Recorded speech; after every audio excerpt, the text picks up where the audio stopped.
hello friends नमस्कार आपनालोके निश्चय गम पाइছে विधानसभा अधिवेशन चलि আছে আৰু এই বিধানসভা অধিবেশনত মাননীয় শিক্ষামন্ত্ৰী ডক্টৰ ৰনোজ পেগু মহাশয়ে আকৌ নতুন শিক্ষক নিযুক্তি দিয়াৰ কাৰণে সাৰ্কুলাৰ প্ৰকাশ কৰিব অতি শীঘ্ৰে প্ৰকাশ কৰিব বুলি কৈছে আপোনালোকক দেখুৱাই দিম পেপাৰ কাটিংটো আৰু ইয়াৰ পিছত আমাৰ মাননীয় শিক্ষামন্ত্ৰী গৰাকীয়ে টুইট কৰা পোষ্টটো আপোনালোকক দেখুৱাই দিম আৰু তাত গোটেইখিনি কথা উল্লেখ কৰা আছে আপোনালোকে ভিডিঅটো সম্পূৰ্ণকৈ চাব প্ৰথমতে দেখুৱাই দিছো ইয়াত চাওক পেপাৰ কাটিংটো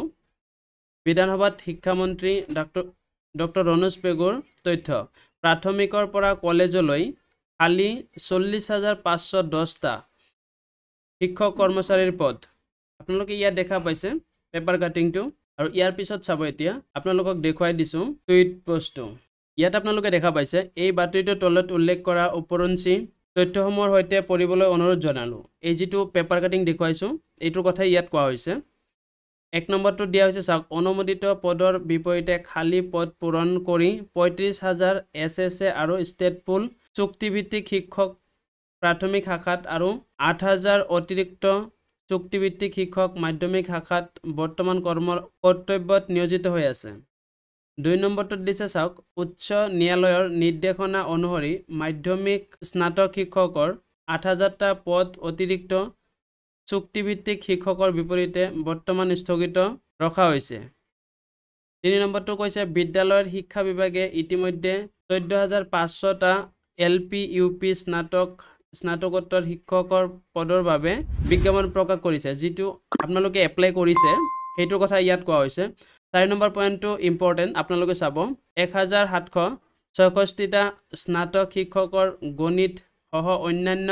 পদৰ বাবে আন এখন বিজ্ঞাপন শীঘ্ৰে প্ৰকাশ কৰা হ'ব এই 1,766টা স্নাতক শিক্ষকৰ পদৰ কাৰণে বিজ্ঞাপন দিব আৰু তলৰ পিনে চাব আৰু ইয়াৰ লগতে শিক্ষা বিভাগত ডাইৰেক্ট ৰিক্ৰুটমেন্ট আয়োগৰ দ্বাৰা 1,300টা তৃতীয় আৰু চতুৰ্থ শ্ৰেণীৰ পদত নিযুক্তি প্ৰক্ৰিয়া চলি আছে এইটো বিধানসভাত দিয়া তথ্য আৰু 6 নম্বৰটো দিয়া হৈছে শিক্ষক আৰু ছাত্ৰ-ছাত্ৰীৰ অনুপাত পিটিআৰ বজাই ৰাখিছে নিম্ন প্ৰাথমিকত 19:1 উচ্চ প্ৰাথমিকত 21:1 আৰু উচ্চ মাধ্যমিকত 26:1 হৈ আছে 7 নম্বৰত কৈছে উচ্চ শিক্ষাৰ অধীনত আমি মে 2021 ৰ পৰা 2,826 জন কৰ্মচাৰীক নিযুক্তি দিছো বুলি উল্লেখ কৰিছে আৰু তলত এই পেপাৰ কাটিংটো দি দিছে আপোনালোকে এনেকুৱা ধৰণৰ শিক্ষাৰ লগত জড়িত আৰু চাকৰিৰ লগত জড়িত নতুন নতুন ভিডিঅ' পাবলৈ চেনেলটো সাবস্ক্ৰাইব কৰি কাষত থকা বেল আইকনটো দবাই ল'ব ধন্যবাদ